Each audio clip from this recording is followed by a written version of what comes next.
আমার মনে হয় গো আমি পেটটা কর্নার পর্যন্ত ঘুরান দিতে পারি না।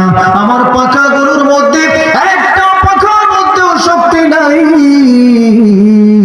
আমি যখন নাকি তোমার কাছে ফেরত আসলাম, আল্লাহ ডাক দিয়ে বলে, জিবরাইল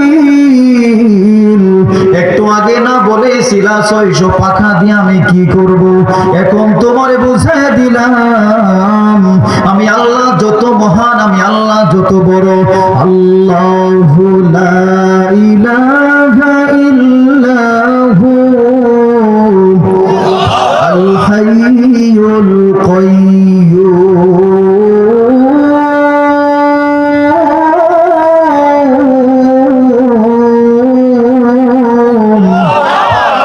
না আওয়াজ হয় নাই, মনে বিরক্ত, জোরে আওয়াজ দেবেন আল্লাহু আকবার। আল্লাহ বুঝায়া দিলাম তোমার যে বললা 600 পাখা কই ব্যবহার করবা? আমি আল্লাহ যত মহান গো, আমি আল্লাহর সৃষ্টি করগুলো তত মহান ভাবে বানাইছি।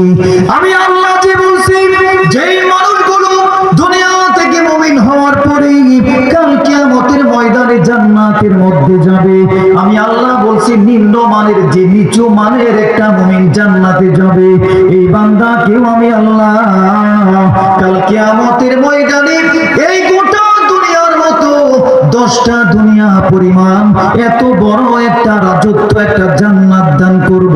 সুবহানাল্লাহ। এটা শোনার পর অনেকে ডাক দিয়ে বলে যে আল্লাহ এত জায়গা কোথায় পাবে? বলে ঠিক কিনা? ডাক দিয়ে বলে আল্লাহ এত বড় জায়গা কোথায় পাবে? এই দুনিয়ার মতো 10 দুনিয়া যদি জায়গা দেয় একটা জান্নাতি ব্যক্তিকে, তাহলে কতগুলো মানুষ আছে আল্লাহর কোনো কুল কিনারা নাই। এত মানুষকে আল্লাহ জায়গা কোথায় দিবে? এটা বুঝতে হলে জিবরাইল আমিন যে ডাক দিয়ে বললেন আমার নূরের 600 পাখা দিয়ে আমি ঘুরান দিলাম, কিন্তু আপনার একটা কুল কিনারা আমি খুঁজে পাই না। তার মানে বোঝা যায় যে জিবরাইল একটা সেকেন্ডের মধ্যে আসমান থেকে জমিনের মধ্যে আইসা ইউসুফ নবীকে কুয়ার মধ্য থেকে উঠাইতে পারে। যে জিবরাইল চোখের পলকের মধ্যে আইসা ইব্রাহিম নবীর আগুনের মধ্যে আইসা ধরতে পারে। যে জিবরাইল সেকেন্ডের মধ্যে আইসা ইউনুস নবীর মাছের পেটের মধ্যে ঢুকতে পারে। যে জিবরাইল সেকেন্ডের মধ্যে আইসা তায়েফের ময়দানের মধ্যে উপস্থিত থাকতে পারে। যে জিবরাইল সেকেন্ডের মধ্যে আইসা উহুদের ময়দানের মধ্যে উপস্থিত থাকতে পারে। যে জিবরাইল সেকেন্ডের মধ্যে আইসা মিনা বাজারের ইসমাঈল আলাইহিস সালাতু ওয়াস সালামকে জবাই করে ওই জায়গার মধ্যে আইসা উপস্থিত হতে পারে। আল্লাহ ডাক দিয়ে বলে জিবরাইল 600 পাখা ছেড়ে দিয়া যদি আমার এই জায়গার কুল কিনারা না খুঁজে পাই, আমি আল্লাহ কাল কিয়ামতের ময়দানে আমার বান্দাগুলোকে আমি আল্লাহ যে জান্নাত দিব ওইটার কোনো কুল কিনারা, কোনো সীমা রেখা থাকবে না, একটা জবান বন্ধ রাখবেন না। পরে আল্লাহু আকবার। আর জোরে মুমিনের আওয়াজে পড়েন আল্লাহু আকবার। আরেকবার চিৎকার করে পড়েন আল্লাহু আকবার। এই জন্যই বলতেছিলাম আল্লাহ ডাকে বলে মুমিন এই দুনিয়ার জীবনটা হলো ক্ষণস্থায়ী একটা জীবন। এই দুনিয়ার জীবনটা হলো মুসাফিরের একটা জীবন। এই দুনিয়ার জীবনটা হলো শুধুমাত্র একটা মুসাফিরের জীবন। 60 বছর আর 50 বছর হায়াত করে দিয়া দিলাম। এই অল্প সময়ের হায়াতের মধ্যে গিয়া তুই যদি আল্লাহকে ভুলে যাও, তুই যদি নবীকে ভুলে যাও, তুই যদি তোর পিছনের ব্যাকগ্রাউন্ড ভুলে যাও, তুই কোত্থেকে আসলি, তুই কোথায় যাবি রে, তোর ঠিকানা কোথায় আল্লাহ রেখে দিয়েছে, এটা যদি তুই ভুলে যাও, মনে রাখবা তোর মতো পুরা কপাল আর দুনিয়ায় একটাও নাই। ঠিক কিনা?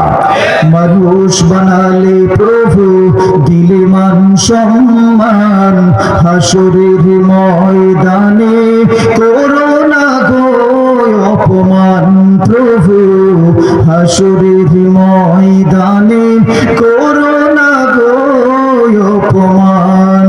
মানুষ বানালে প্রভু, দিলে মান সম্মান, হাসরের ময়দানে করোনা গো অপমান প্রভু, হাসরের ময়দানে করোনা গো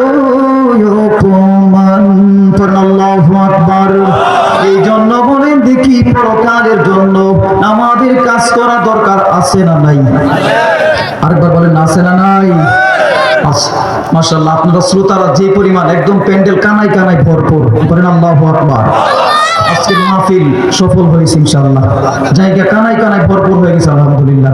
যেটা বলতেছিলাম, তাহলে যে আল্লাহ আমাদের জন্য এত সুন্দর আয়োজন করে রাখলেন, সেই আল্লাহর সেই জান্নাত পাওয়ার জন্য দুনিয়ার মধ্যে আমাদের একটু কষ্ট করা দরকার আছে না নাই?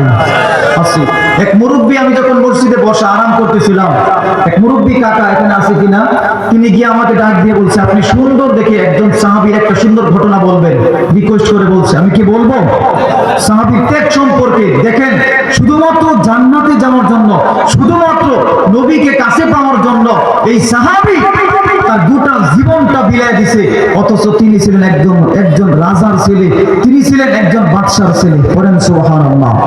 এখানে অনেকেই শুনেছেন, আবার অনেকেও শুনেন নাই। বলবো আমি, শুনেন নাই। আমাদের সমাজের মধ্যে বিভিন্ন লাইনের, বিভিন্ন ধরনের মানুষ আছে।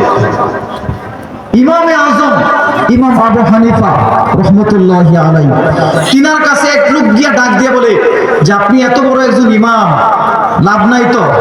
তিনি ডাক দিয়ে বলেন, কেন লাভ নাই? ডাক দিয়ে বলে যে, পাশে গিয়া দেখলাম একজন মানুষ আপনার নামে বদনাম করতেছে। ইমাম আবু হানিফা ডাক দিয়ে বলে, চলো মিষ্টির দোকানে চলো। পড়েন আল্লাহু আকবার। মিষ্টির দোকানে গেছে, গিয়া মিষ্টি কিনছে।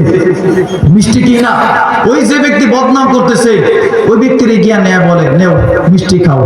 ওই লোক ডাক দিয়ে বলে যে, আমি আপনার নামে বদনাম করতেছি, আপনি আমার মায়ের নে দিবেন, আপনি আমার মিষ্টি খাওয়ার কারণটা কি? ওই লোক ডাক দিয়ে বলে, বেয়াকুফ, তুই আমার কত বড় বন্ধু, তুই আমার কত বড় উপকার করলি, এটা তুই জানোস না, আমি জানতেছি। পড়েন সুবহানাল্লাহ। ওই লোক ডাক দিয়ে বলে, আমি আপনার এখনো বদনাম করতেছিলাম, আপনি দরজা খোলার আগ পর্যন্ত, এখন আপনি মিষ্টি আনছেন, কারণটা কি? ইমাম আবু হানিফা ডাক দিয়ে বলে, তোর মিষ্টি দেওয়ার কারণ হলো, যতগুলো বদনাম আমার নামে তুই করেছিস, যতগুলো গীবত তুই আমার নামে করেছিস, আমার আমল নামার প্রত্যেকটা যদি খারাপ কোনো বদ আমল থেকে থাকে, সব তোর আমল নামায় চলে গেছে। আল্লাহু আকবার। আর তোর আমল নামায় যদি ভালো কোনো সওয়াব থেকে থাকে, প্রত্যেকটা আমার আমল নামায় চলে আসছে। বলেন সুবহানাল্লাহ। এই জন্য আমাদের সমাজে এমন মানুষ আছে না নাই? সকালে গিয়া ডাক দিয়ে বলে, একদল দেখবেন মাহফিলে আসেই নাই, ঢুকেই নাই, বাহিরে গিয়া ডাক দিয়ে বলে, উকিলের আর কাজ নাই, এখানে মাহফিল দেয় শুধু শুধু। কথা বলেন ঠিক কিনা? গিয়া একদল ডাক দিয়ে বলবে, আমরাও ডাক দিয়ে বলে, বন্ধু আপনি আমাদের গুনাহগুলো নিয়ে নেন, আপনাকে সামনে পাইলে একদিন মিষ্টি খাওয়াই দিবনি। কথা বলেন ঠিক কিনা? ইমাম আবু হানিফা তখন ডাক দিয়ে বলছিলেন, তুই আমার খাঁটি বন্ধু, এই মিষ্টিগুলো খা আর আরামের মতো বদনাম করতে থাক। কথা বলেন ঠিক কিনা? এই ইমাম আবু হানিফা একদিন নামাজের মধ্যে দাঁড়ায়া আল্লাহর ভয়ের কারণে তিনি নামাজের মধ্যে দাঁড়ায় অঝর নয়নে কান্না করেন। তো পাশে যে মানুষেরা দাঁড়াইছে, মুসল্লিরা, তিনারা ডাক দিয়ে বলে, ইমাম আপনি কান্না করলেন, কারণটা কি? অজ্ঞান হয়ে গেলেন, বেহুশ হয়ে গেলেন, কারণটা কি? ইমামে আজম ইমাম আবু হানিফা ডাক দিয়ে বলে যে, সূরাতুল ইয়াসিনের একটা আয়াত আমাকে কান্না করায় দিয়েছে। বলেন সুবহানাল্লাহ। আপনারা কি সজাগ আছেন না ঘুমাইছেন? মাশাআল্লাহ। একটা আয়াত আমাকে কান্না করায় দিয়েছে। বলে কোন আয়াত? তখন তিনি তিলাওয়াত করলেন,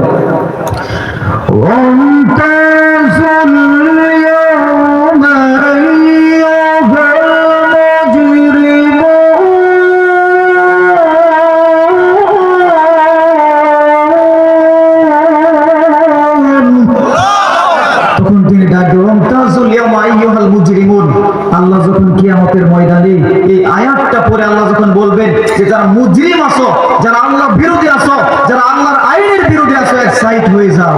যারা আল্লাহর আইনগুলো তোয়াক্কা করো নাই, তোমরা আজকে আলাদা হয়ে যাও। তোমরা বামপন্থে যারা আছো, তোমরা আজকে সাইড হয়ে যাও। যখন এই কথা বলবেন, সেই কাতারের মধ্যে যদি আল্লাহ আমাকেও ফালায় দেন, আল্লাহু আকবার। তাহলে এমন ভয় আমাদের ভিতর থাকার দরকার আছে না নাই?